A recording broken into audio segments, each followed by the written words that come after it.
दोस्तों एक बार फिर से नमस्कार। नाम वही गोपीचंद चौधरी है और बात करेंगे हम लगभग आधे घंटे कुछ ऐसे प्रोडक्ट्स के बारे में जिनके बारे में जानकारी होना बेहद जरूरी है।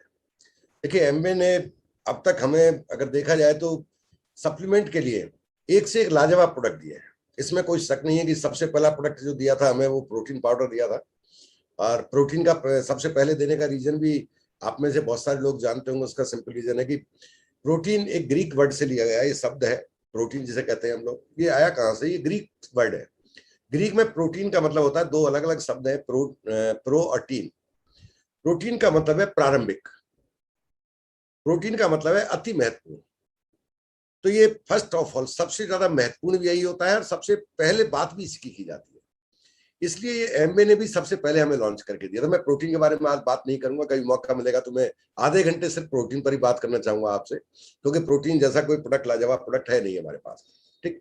उसके बाद बहुत सारे प्रोडक्ट एक से एक लाजवाब हमारी बास्केट में आते चले गए और हर प्रोडक्ट ने हमारे जितने भी डिस्ट्रीब्यूटर्स हैं और जो उनके नियर इंडियर है उनकी लाइफ में जबरदस्त इजाफा किया है।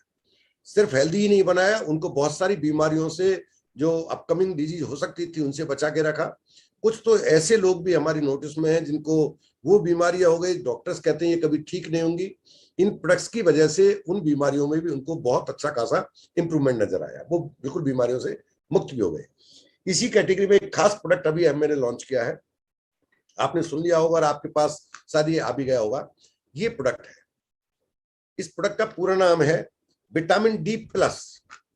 अब ये डी प्लस क्या है, पहले इसको थोड़ा समझ लेते हैं। डी प्लस क्या है? इसमें विटामिन डी का एक खास टाइप विटामिन डी3 है, इसके अंदर विटामिन के2 है, इसके अंदर क्वारसेटिन एंड लिकोरिस का एक खास फॉर्मूला है। और इन तीनों के बारे में डिटेल में हम बात करेंगे लगभग आधे घंटे, क्योंकि मेरा ये मानना है कि यदि प्रोडक्ट को हमने ठीक से समझा तो मेरा जो यकीन है वो ये है कि एमबे को इसे सबसे पहले लॉन्च कर देना चाहिए था। इससे बेहतर प्रोडक्ट कोई हो ही नहीं सकता था एक आम इंसान की जिंदगी के लिए। अब किया है तो अब हमें इसको इतना विद रेस्पेक्ट इसको एक्सेप्ट करना है लाइफ में कि हमारी लाइफ में इससे बेहतर प्रोडक्ट कोई शायद ही कोई और आएगा आने वाले टाइम में। उसका रीजन क्या है कि विटामिन डी को, ये एक विटामिन है और ये फैट सॉल्युबल विटामिन है। विटामिन डी के 3 अलग अलग नाम है, आपने सुने होंगे। विटामिन डी एक कॉमन वर्ड है, विटामिन D1 D2 D3 का। विटामिन डी के पहला नाम है विटामिन डी, जिसे सब जानते हैं, मोस्ट पॉपुलर नाम। इसका दूसरा नाम है सनशाइन विटामिन, यानी कि ये विटामिन सूर्य की रोशनी में हमारे शरीर इसको खुद जनरेट करता है। या ये कहिए कि एकमात्र विटामिन है जिससे हमारा शरीर पैदा कर लेता है। मोस्टली हमारा जो शरीर है उसमें विटामिन के सोर्स उसको बाहर से दिए जाते हैं। हमारा शरीर विटामिन बनाता नहीं है ना, विटामिन के सोर्स को सेग्रेट करता है, बनाता नहीं है। एकमात्र विटामिन है जिसे शरीर खुद प्रोड्यूस कर सकता है, लेकिन सूर्य की प्रेजेंस में करता है ऐसा वो।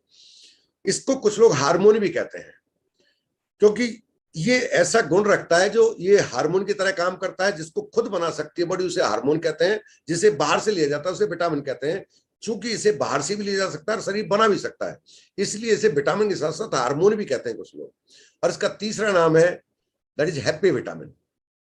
हैप्पी विटामिन इसको इसलिए कहते हैं कि ये एक ऐसा विटामिन है जो आपकी जिंदगी को खुशियों से भर देता है। और खुशियों से भरने का मतलब इसके बेनिफिट ही नहीं है, ये एहसास भी कराता है आपको। आपका मूड के लिए सबसे बेहतरीन विटामिन है, आपके मूड स्विंग को कंट्रोल करता है, आपको प्रसन्न रहने के लिए बाध्य कर देता है।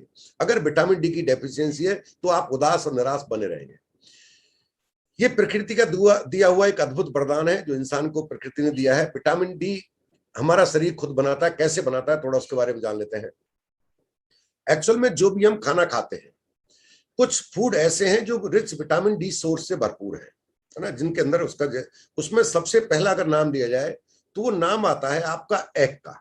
और एग में भी वो वाला हिस्सा जो येलो पार्ट है।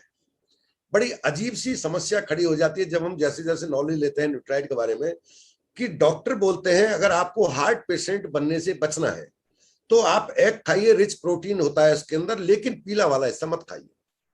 दूसरी तरफ विटामिन डी की ट्रेनिंग लेते हैं तो समझ में आता है यदि आपको खुश रहना है तो पीला वाला हिस्सा खाइए। अब एक चीज बताइए भाई साहब, हार्ट पेशेंट बनेंगे तो खुश कैसे रहेंगे? ठीक, तो बड़ा अजीब सा वो है, लेकिन वो सोर्स है, प्रकृति का दिया हुआ सोर्स है, उसके अंदर होता है। आपके दूध में भी विटामिन डी होता है, ऐसे बहुत सारे सोर्स हैं। आपका फिश में होता है, आपका लिवर में होता है, नॉन वेज जो लेते हैं उसमें होता है। मोस्टली जितने भी सोर्स हैं वो सोर्स ऐसे हैं जिन्हें हम ज्यादातर अपनी दैनिक खाने का हिस्सा नहीं मानते। अगर हम अंडे की बात करें तो वो 1-2 अंडे से कुछ होना जाना नहीं है, वो भी आपको मोर देन 70 एग्स खाने होंगे, है ना, तो वो संभव नहीं है हमारे लिए। फिर भी जो चीज मिलती है उससे हमारी बॉडी के अंदर ये जाता है और ये स्टोर होता है। ये स्टोर कहाँ होता है? ये हमारी जो स्किन है, जो आपको ये चमड़ी दिखती है, इसके नीचे थर्ड लेयर में जाकर ये स्टोर हो जाता है। चूंकि ये फैट सॉल्युबल है इसलिए फैट के साथ मिल जाता है, और फैट जो चर्बी होती है हमारी वो स्किन के जस्ट नीचे होती है, वहां पर स्टोर हो गया।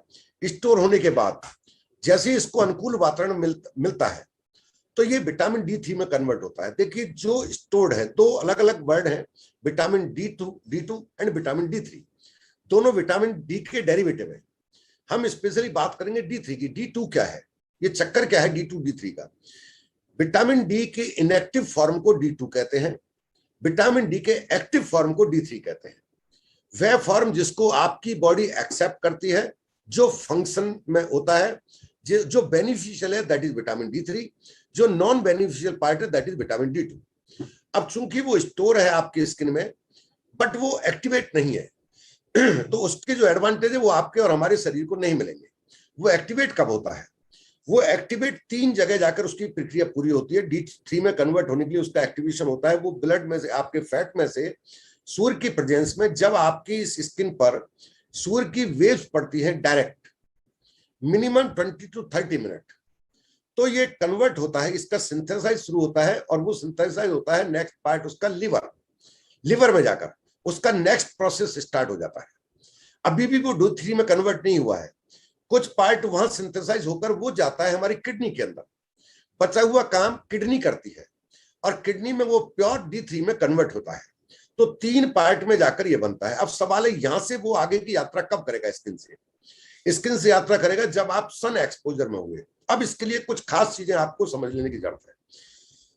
लोग मानते हैं सुबह शाम की गुनगुनी धूप का अपना अलग ही मजा है, बिल्कुल अच्छा मजा है, बड़ा आनंद आता है, थकान भी दूर होती है और लगता है इसमें लेटे रहें। बट वो D3 बनाने के लिए सफिशिएंट नहीं है। D3 बनाने के लिए जो सन में से रेज निकलती हैं वो अल्ट्रा वायलेट होनी चाहिए। शर्त नंबर 1, यूवी रेज। उनका जो फ्रीक्वेंसी एक तरह से उनका एक साइज होता है, वो साइज होना चाहिए मिनिमम 300 नैनोमीटर, यानी खास साइज 300 नैनोमीटर का अगर उनका साइज है तो वो D3 में कन्वर्ट करेंगे आपकी D2 को। तीसरी बात, वो जो 300 नैनोमीटर का साइज उनका होता है अल्ट्रावायलेट का, वो खास टाइम होता है 11 बजे से दोपहर के 2 बजे तक, ना उससे पहले ना उसके बाद। तो सुबह शाम की गुनगुनी धूप का आनंद जरूर ले सकते हैं बट D3 में वो ज्यादा कारगर नहीं होगी। क्लियर? दूसरी बात, जब ये 11 से 2 के बीच में आप इसका अपने विटामिन डी के बेनिफिट समझकर इसका हिम्मत भी करोगे जाने की, तो वहां पर ध्यान क्या रखना है, आपका शरीर मिनिमम 20% खुला होना चाहिए, खासतौर से 4 पार्ट। पहला आपकी आर्म, आपका बैक, आपका एब्डोमेन और आपका थाइज, क्योंकि यहीं पर फैट स्टोर होता है। जो D2 है वो ज्यादा मात्रा में यहीं स्टोर होता है, इसलिए धूप यहीं लगनी चाहिए आपको। तीसरी बात, आपको डायरेक्ट सन एक्सपोजर में आना होगा। अगर आप कहीं ऐसी जगह बैठे हैं जहां शीशे में होकर धूप आ रही है तो वो 300 नैनोमीटर की वेव्स जो होंगी वो उस शीशे को क्रॉस नहीं कर पाएंगे, इसलिए आपको खुले में ही जाना होगा। चौथी बात, अगर किसी भी तरह का कोई सन स्क्रीन लगाया हुआ, खास तौर से SPF that is sun protection formula, वो लगाते हैं हम 15, 20 है ना, 25, 50 कुछ भी लगाते हैं। अगर वो 8 SPF से ऊपर है तो वो अल्ट्रावायलेट को एंटर नहीं करने देगा। SPF 8 से कम लगाएंगे तो शायद यूज नहीं है, SPF 8 से ऊपर है तो वो अल्ट्रावायलेट को एंटर नहीं करने देगा। अगर आपने अपने शरीर को ढका हुआ है तो क्लॉथ में होके अल्ट्रावायलेट रेब जो वेव्स हैं वो पार नहीं होंगी। ठीक, इसलिए कहते हैं गर्मियों में ढक के रखो भाई, नहीं तो जल जाओगे आप। नेक्स्ट, जो वेव्स आ रही है आपको, यदि आपका स्किन का कलर मेरे जैसा या इससे डार्क है तो वो आपके स्किन में 300 नैनोमीटर की रिफ्लेक्ट हो जाएंगी। कारण उसका यह है कि जो हमारा स्किन को कलर मिलता है, पिगमेंटेशन मिलता है, वो एक खास चीज की वजह से मिलता है और उसका नाम है आपका, वो नाम मेरे ध्यान से निकलेगा, कोई बात नहीं, ठीक है ना, उसकी वजह से वो पिगमेंटेशन है। अगर वहां पर वो हमारी स्किन के जस्ट नीचे होता है, जिससे हमको कलर मिलता है, उसके नीचे D2 डिपोजिट होता है, तो वो उसको पार नहीं कर सकता। ठीक है ना, जिसे कहते हैं हमारा वो श्याम वर्ण है, तो श्याम वर्ण वालों में हमेशा इसकी कमी मिलेगी। नेक्स्ट, अगर आप ऐसी जगह रहते हैं जहां पॉल्यूशन बहुत ज्यादा है, खासतौर से आप मेट्रोपॉलिटन सिटी में रहते हैं, तो ये जो 300 नैनोमीटर की अल्ट्रावायलेट है, ये रिफ्लेक्ट हो जाती है, जमीन तक आती ही नहीं है। तो आप पॉल्यूशन वाले एरिया में रहते हैं तो D3 की कमी 101% होगी आपके अंदर। ठीक, तो ये मोटी मोटी कुछ बातें हैं, मोटी मोटी है, बारीकी तो बहुत है इसकी। इस माहौल में आप रहते हैं तो आपको D3 की मेलानिन, हाँ ललित जी ने बताया मेलानिन, वो मेलानिन जो की वजह से हमें पिगमेंटेशन, हमारा कलर मिलता है, स्किन का कलर मिलता है। ठीक, अब कमी हो गई तो फर्क क्या पड़ेगा? खासतौर से 3 काम है जो ये करता है, स्पेशली 3 काम है जिन पर इससे फर्क पड़ेगा। और वो 3 क्या है? पहला, चलो मैं पूरे बता देता हूं, 3 क्या डिटेल में ले लेता हूं। पहला, यदि आपको विटामिन D3 की डेफिशिएंसी है तो आपकी जो बॉडी के अंदर रेगुलेटिंग फंक्शन होता है, खासतौर से कैल्शियम और फास्फोरस का, जो हम किसी भी सोर्स से खाना लेते हैं जिसमें कैल्शियम का सोर्स होता है, कैल्शियम लेते हैं या कैल्शियम को डायरेक्ट लेते हैं हम एक सप्लीमेंट के रूप में, तो कैल्शियम और फास्फोरस दोनों को ये रेगुलेट करता है आपकी स्किन में समायोजन करने में। एक तरह से ऐसे समझ लीजिए सरल भाषा में कि 3 अलग अलग हिस्से में मैं बांट देता हूं, इस पूरे प्रोडक्ट को ही बांट देता हूं। कैल्शियम वह आवश्यक तत्व है जिससे हड्डियों का निर्माण होता है, हड्डी और दांत, ये ढांचे का निर्माण होता है। कैल्शियम को आप बजरी समझ लीजिए, जैसे प्लास्टर करते हैं तो बजरी ज्यादा मात्रा में आपको चाहिए, दैट इज कैल्शियम। इसलिए इसकी जब बात होती है तो 500 mg के बारे में बात होती है। इसको कैल्शियम को सीधा रोका नहीं जा सकता हड्डी में, इसलिए उसको एक सीमेंटिंग की जरूरत होती है। वो सीमेंट का काम करता है आपका D3। ठीक, और कैल्शियम और सीमेंट, बजरी और सीमेंट को मिलाने के बाद गंतव्य तक पहुंचाने का काम करता है K2। ठीक, सीमेंट और बजरी मिले हुए हैं, लेकिन वो पहुंचना कहां है, बिल्डिंग में कहां पहुंचना है, उसका ये सुनिश्चित कौन करता है? वो कारीगर सुनिश्चित करता है, या ट्रैफिक पुलिसमैन सुनिश्चित करता है कि ट्रैफिक सही जगह पर जा रहा है या गलत तो नहीं मुड़ रहा है। वो ट्रैफिक पुलिस का काम करता है आपका विटामिन K2। आगे बात लिक्रिस के बारे में करेंगे। यदि डेफिशिएंसी है किसी इंसान के अंदर, यदि शब्द मैं बोल रहा हूं कि एक प्रोटोकॉल के हिसाब से वाकई डेफिशिएंसी हर किसी को होगी, मैं इस ओपन स्टेज से क्लेम कर रहा हूं आपको, यदि 100 लोग विटामिन D3 की जांच कराएं और उनकी उम्र 30 साल क्रॉस हो गई है तो 100 में से 100 को विटामिन D3 की कमी मिलेगी। जबकि स्टैटिस्टिक्स बताता है 90% एंड अबव, 90 से ज्यादा। बट मैं क्लेम कर रहा हूं 30 साल से ऊपर की उम्र है तो 100 के 100 में मिलेगी। यकीन ना हो तो आप कल ही जाकर अपना विटामिन D3 की जांच करा लें। यदि आपका विटामिन D3 कंप्लीट पाया जाता है, यानी कि कमी नहीं पाई जाती, वो फिगर भी दूंगा किसको कमी कहते हैं, तो उस जांच का पैसा पर्सनली मैं पे करूंगा आपको। उस जांच का पैसा व्यक्तिगत रूप से मैं पे करूंगा। नंबर रामरागी जी मेरे ले लीजिए, ठीक है ना। साथ में रिकॉग्नाइज करना चाहूंगा आपको बहुत सारे लोगों के बीच में कि यू आर स्पेशल पर्सन, क्योंकि पॉसिबिलिटीज बहुत कम बनती है ऐसी। ठीक, क्या क्या लक्षण अगर है आपको तो आप एक आइडिया लगा लेंगे। ये नॉर्मल इम्यून सिस्टम फंक्शन को फैसिलिटेट करता है। नॉर्मल इम्यून सिस्टम का मतलब है कि हमारे सिस्टम जो इम्यूनिटी है हमारी शरीर की, उसको ऑप्टिमम लेवल पर रखने का, मेंटेन करने का काम करता है विटामिन D3। फैसिलिटेटिंग का मतलब है ये फैसिनेट करता है, एक तरह से रिकॉग्नाइज करता है, रिवार्ड देता है, आपको प्रिपेयर करता है, आपको एक मोटिवेट करता है, आपको कुछ भी मान लीजिए, फैसिनेट करता है उस इम्यून सिस्टम को मेंटेन करने के लिए। ये रिस्क को रिड्यूस करता है, खासतौर से मल्टीपल स्क्लेरोसिस, एक ये खतरनाक बीमारी है। मल्टीपल स्क्लेरोसिस का मतलब है हमारी नसों के अंदर, आर्टरी हो, वेन हो या नर्व हो, इनके अंदर एक प्रोटेक्शन लेयर होता है। अगर हमारा इम्यून सिस्टम डिस्टर्ब हो जाए या एक्सिस लेवल पर काम करने लगे किसी कारण से, तो वो डैमेज होने लगती है। अगर वो डैमेज होने लगी तो उन्हें फिर रोका नहीं जा सकता। D3 की एक खूबी है कि ये उसको प्रोटेक्ट करता है, उस स्टेज में, मल्टीपल स्टेज में नहीं जाने देता। केवल एक ही शर्त पर आप उस स्टेज में जाएंगे, आपको विटामिन D3 की लंबे टाइम तक डेफिशिएंसी रहेगी तो। ठीक, ये मैं नहीं बोल रहा, ये बोल रहा हूं 2006 के general of American medical association के द्वारा दिए गए स्टेटिस्टिक्स के आधार पर। जनरल जो अमेरिकन मेडिकल जनरल है, एक बहुत ही प्रेस्टिजियस इसका वो निकलते हैं, लेख निकलते हैं, उनमें 2006 में स्टैटिस्टिक्स दिया गया था। आपके हार्ट डिजीज के चांस को डिक्रीज करता है, और ये भी जनरल में दिया गया है 2008 के जनरल में। हार्ट डिजीज के चांस को कैसे डिक्रीज करता है उसका भी कारण बता देता हूं।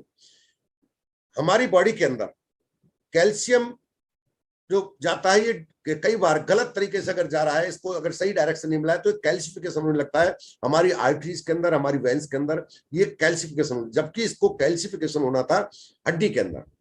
कैल्सिफिकेशन का मतलब है कैल्शियम के जमने की प्रक्रिया को कैल्सिफिकेशन कहते हैं, जिसे हड्डी में जमना था, ढांचे को मजबूती देनी थी, लेकिन K2 की डेफिशिएंसी की वजह से वह सॉफ्ट टिश्यू में मूव कर जाता है, और सॉफ्ट टिश्यू में हमारी किडनी आती है, सॉफ्ट टिश्यू में हमारे गॉल ब्लैडर आता है, सॉफ्ट टिश्यू में हमारी आर्टरी आती है, वो उसका कैल्सिफिकेशन हड्डी में ना होकर वहां जाकर होने लगता है, जिसकी वजह से उनके अंदर आर्टरी ब्लॉकेज की पॉसिबिलिटीज बढ़ जाती है।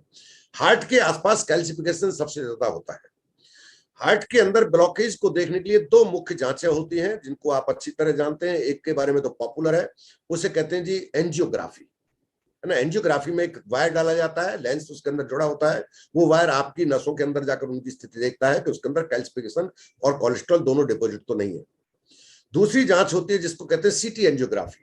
उसमें वायर नहीं डाला जाता, आपके हार्ट बीट को बिलो 50 कर दिया जाता है, दवाइयों के द्वारा उसको कंट्रोल कर दिया जाता है, शांत कर दिया जाता है। जब वो 50 से नीचे आता है तो हाई रेडिएशन के द्वारा उसकी बहुत फास्ट स्लाइस काटी जाती है। स्लाइस का मतलब है उसको अलग अलग फोटो खींचे जाते हैं, जिसमें ये देखा जाता है इसमें ब्लॉकेज तो नहीं है। वो एक एक्यूरेट एग्जाम है, यानी कि CT angiography much better than angiography. Angiography में कभी भी एक्यूरेसी नहीं होती, एक आइडिया होता है, इसलिए उसको पॉइंटों में नहीं दिया जाता 80-90। एक ही एंजियोग्राफी को एक डॉक्टर बोल देगा 80% ब्लॉकेज है, दूसरा 90, तीसरा 70 बोल सकता है, क्योंकि एक्यूरेसी नहीं होती। बट सीटी एंजियोग्राफी में एक्यूरेसी होती है, उसमें रिटर्न में दिया जाता है 72%, 75% रिटर्न में मिलता है आपको, क्योंकि वो नापा जा सकता है, उस रेडिएशन की वजह से उसको एक्यूरेट नापा जा सकता है। लेकिन अगर आपकी उम्र 50 और 55 से ज्यादा है तो इस जांच के लिए डॉक्टर आपको मना कर देगा, बोलेगा कि अब इसमें तस्वीर साफ नहीं आएगी, आपका रेडिएशन जब हम एक्सरा देंगे तो वो साफ नहीं आएगा। उसका कारण क्या है कि आपका हार्ट के जो आर्टरी, मेन आर्टरी के चारों तरफ कैल्सिफिकेशन बढ़ गया है। 50 साल के बाद कैल्सिफिकेशन ज्यादा मात्रा में, तो जब तस्वीर लेंगे तो कैल्सिफिकेशन ज्यादा आएगा एक्यूरेट पिक्चर की बजाय, ठीक। तो ये उस कैल्सिफिकेशन की प्रक्रिया को रोकता है, इसलिए ये हार्ट डिजीज में बेनिफिशियल है। और ये क्या करता है, ये फ्लू के जो अटैक है उसके नुकसान को और उससे होने वाले नुकसान को कम करता है। ये भी दिया गया 2010 के जनरल में।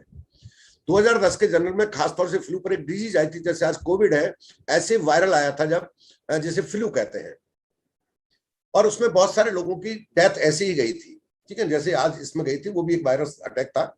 जाने के बाद उस पर बहुत सारे रिसर्च हुए और ये देखा गया था कि जिन लोगों में विटामिन D3 की डेफिशिएंसी थी उनके ऊपर फ्लू का ज्यादा प्रभाव था, जिनके ऊपर फ्लू का प्रभाव नहीं था उनके अंदर विटामिन डी की भरपूर मात्रा पाई गई थी।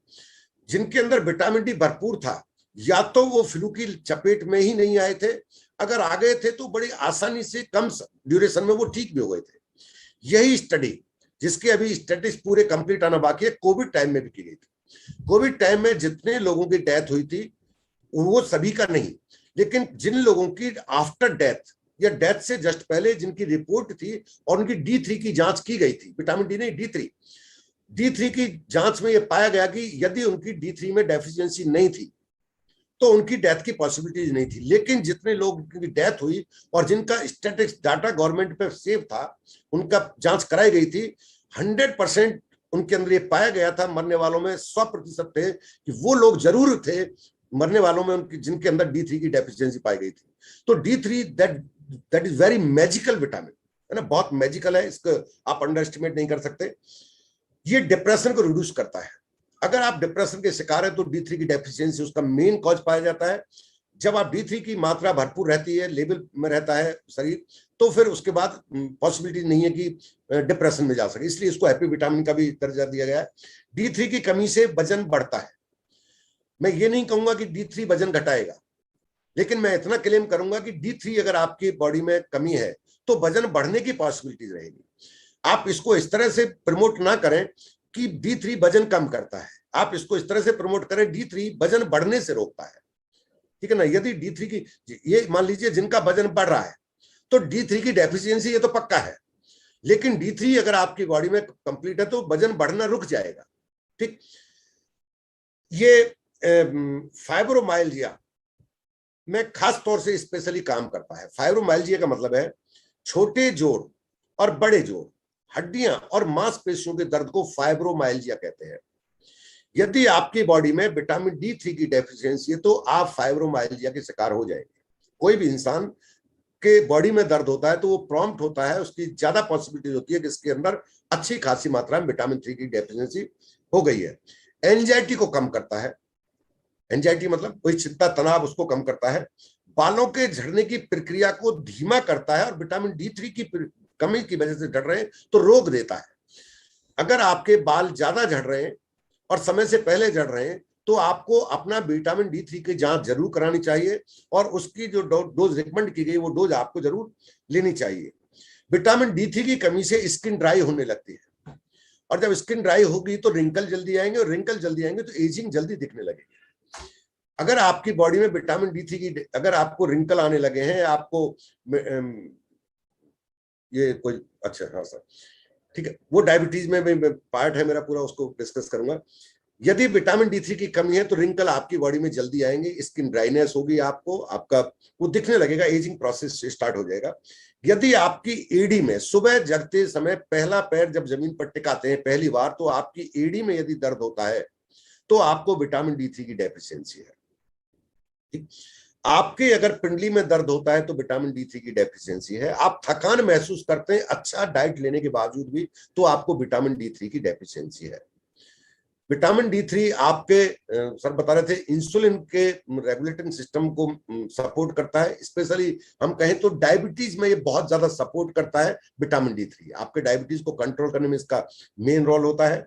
मूड स्विंग में बहुत जबरदस्त काम करता है। मूड स्विंग का मतलब है कि पता ही नहीं है किस छोटी सी बात पर हमारा अपसेट हो जाए, माइंड अपसेट हो जाए, है ना, पल में तोला पल में मासा, वो मूड खराब सा हो जाना। विटामिन D3 इसमें सपोर्ट करता है। यदि विटामिन D3 की आपको बार बार मूड अपसेट रहता है तो विटामिन D3 की कमी की संभावनाएं बनती है। चिड़चिड़ापन पैदा करता है। घर में अगर गृह कलेश से बचना चाहते हैं तो पहली डिब्बी वाइफ को ला कर दीजिए, दूसरी डिब्बी खुद ले लीजिए। चिड़चिड़ापन, हम बार बार बोल देते हैं बहुत चिड़चिड़ी हो गई है मेरी मैडम, तो वो मैडम की कोई गलती नहीं है, मैडम बहुत अच्छी है, बहुत व्यवहारिक है, इसमें कोई शक नहीं है, जो आपको है ना टाइम पर इतना ख्याल रखती है। समस्या विटामिन D3 की डेफिशिएंसी है।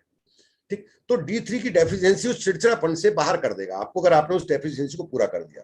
नींद कम आना, साउंड स्लीप नहीं आएगी आपको कभी भी यदि विटामिन D3 की अच्छी खासी डेफिशिएंसी आपको हो गई है तो। थकान महसूस करना दिन भर में, और गुड फीलिंग, है ना, अच्छी फीलिंग आपको नहीं मिलेगी यदि विटामिन D3 की आपको कमी है तो।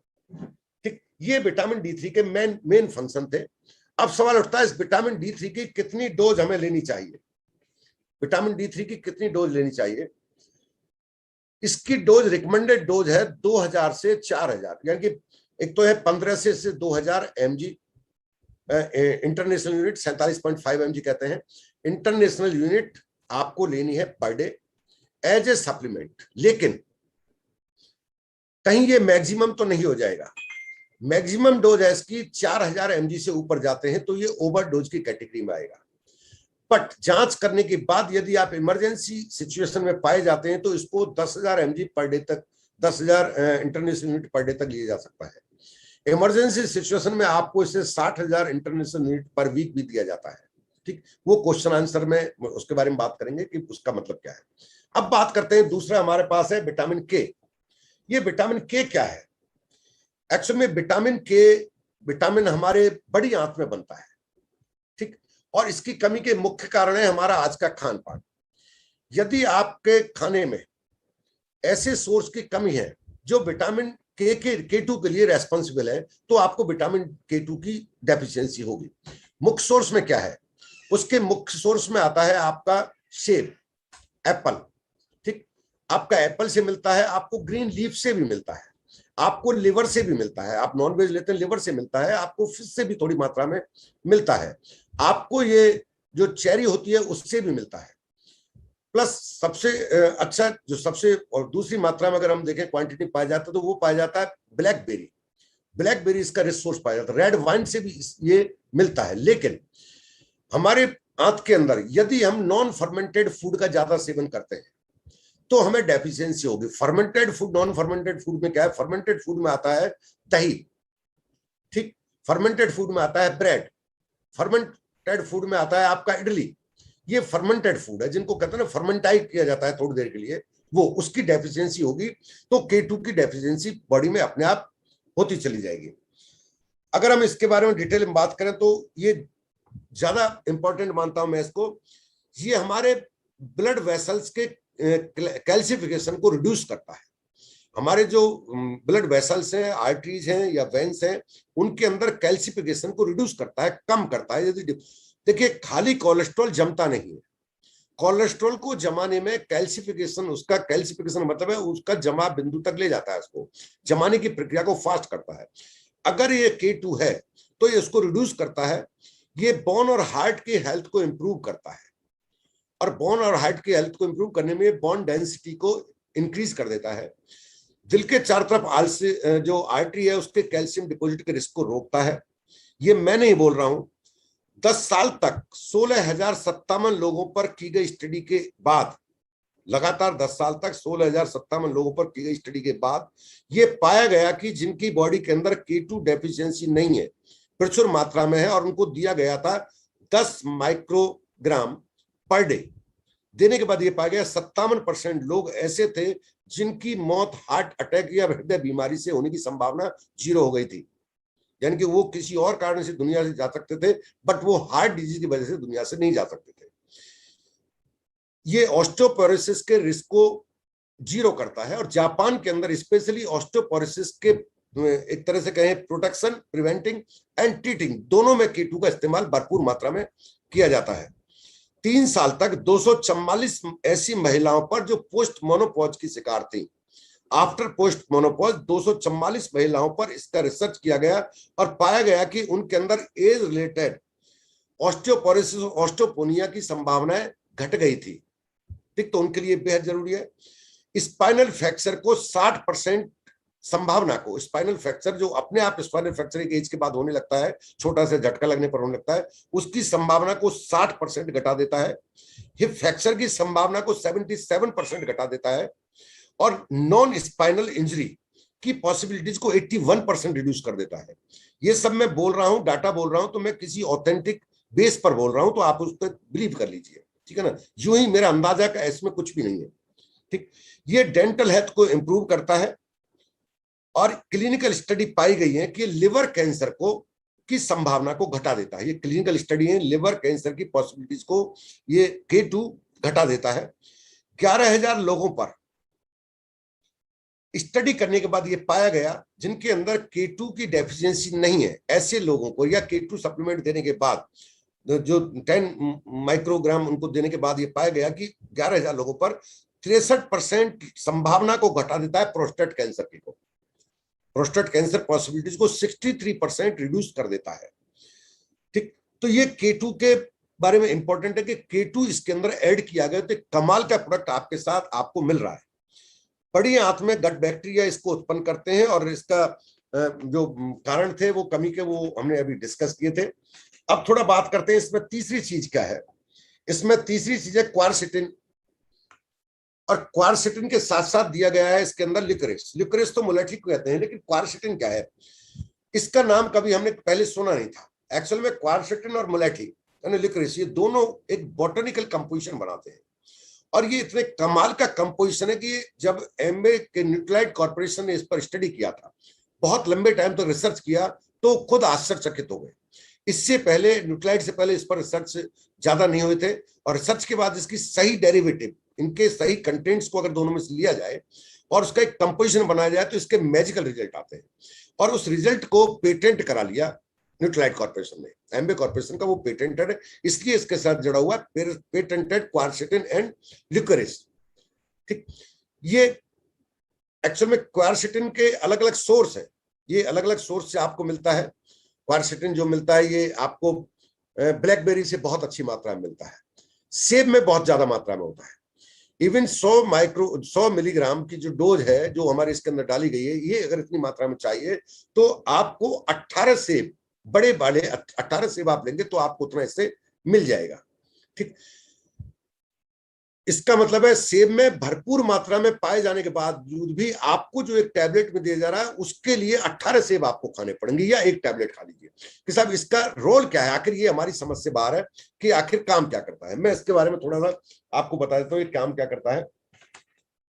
इसके तो एक से एक लाजवाब है। ये एक फ्लैवनॉइड है, फ्लैवनॉइड रिच एंटीऑक्सीडेंट। और कितना रिच एंटीऑक्सीडेंट है इसके बारे में रिटर्न में स्टडी है, वो बताती है कि इसका जो एंटीऑक्सीडेंट है much strong than vitamin C, vitamin A and vitamin E, तीनों के कंपोजिशन से ज्यादा ताकतवर एंटीऑक्सीडेंट है।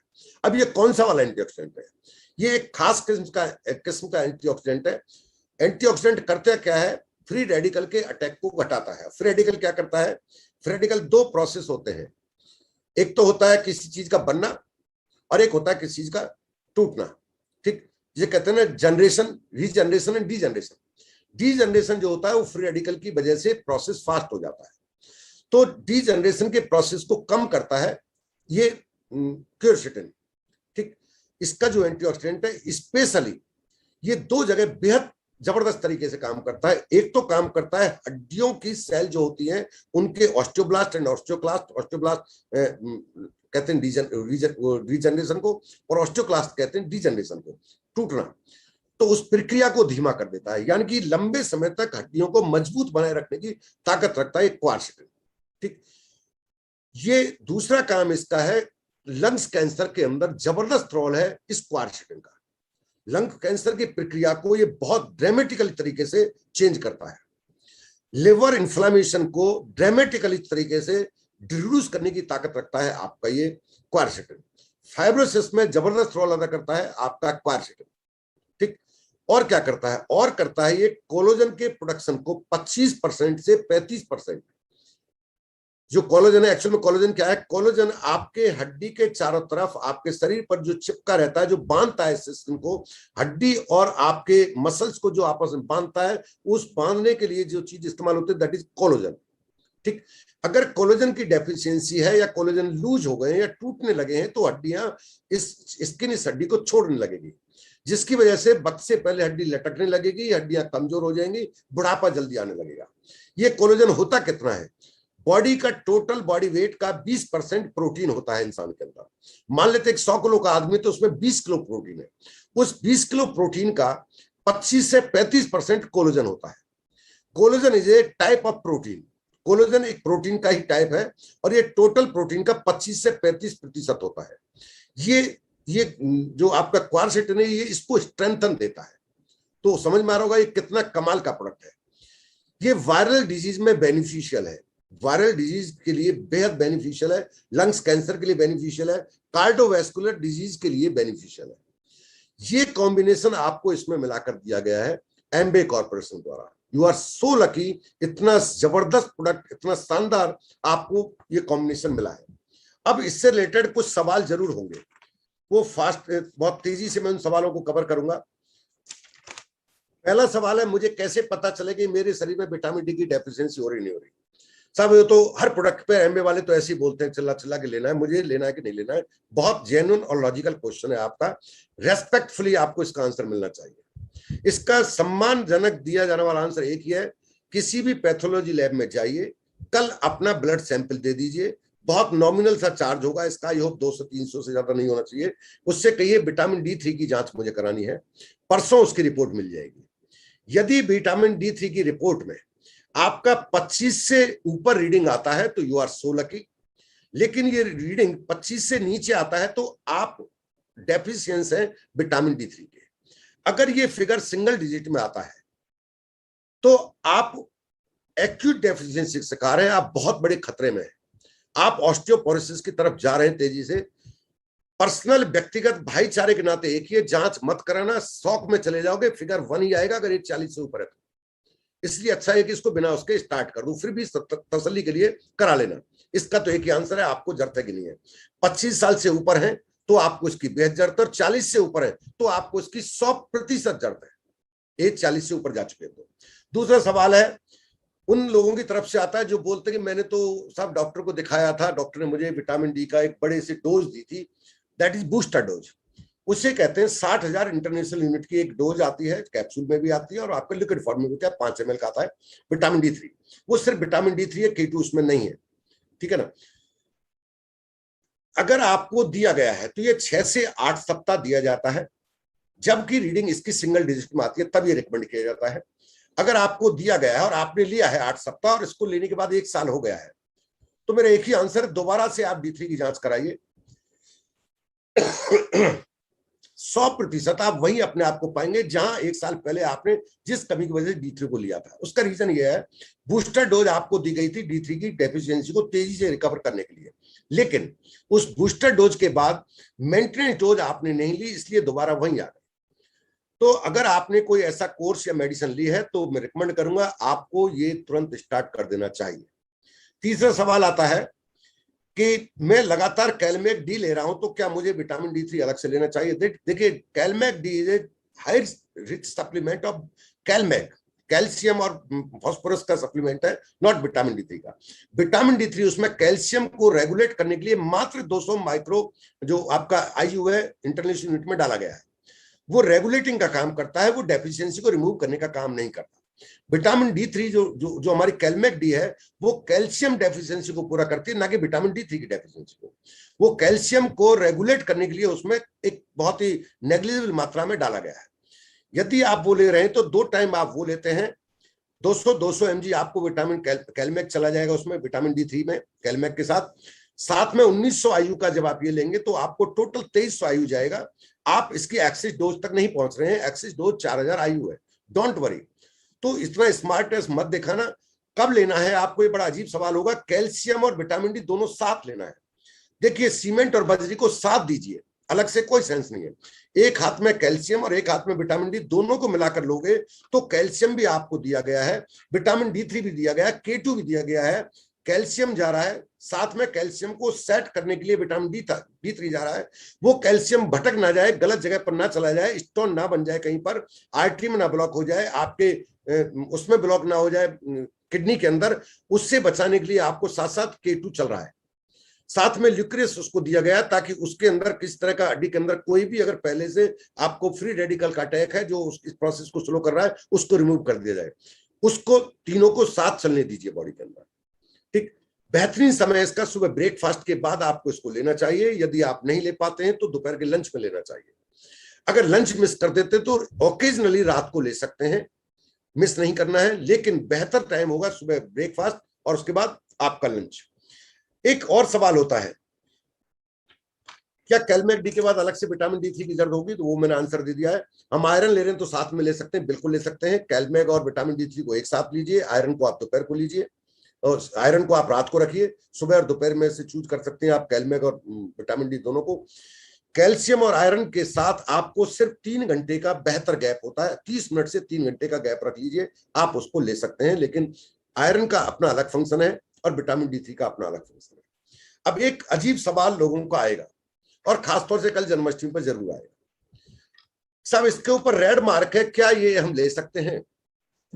हाँ जी, बहुत वो है, क्योंकि हम तो रेड मार्क वाले का मतलब है हम नॉनवेज है इसमें, वो इसलिए दिया नहीं लेंगे। देखिए, इसका जो मेन सोर्स है वो भेड़ की ऊन के अंदर पाया जाता है लिनोनिन। लिनोनिन एक तत्व है जो भेड़ की ऊन में पाया जाता है, उसमें से हमने विटामिन डी3 को लिया है, वो हमारा सोर्स है, ठीक। तो हमने ना तो भेड़ को काटा है ना भेड़ के मांस का इस्तेमाल किया है। फिर भी इसका सिंपल सीधा सच्चा सरल एक ही आंसर है मेरे पास।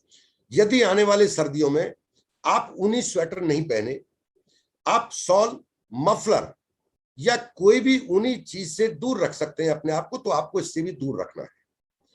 यदि आप ऊनी कपड़ा पहनते हैं तो आपको विटामिन डी3 लेने से परहेज नहीं करना चाहिए। और लास्ट क्वेश्चन है मेरा जो लोग करते हैं, सब इसे कब तक लेना है? और इसका भी सीधा आंसर है मेरा, जब तक इस अस्थि पंजर ढांचे को खड़े देखना चाहते हो तब तक लेना है।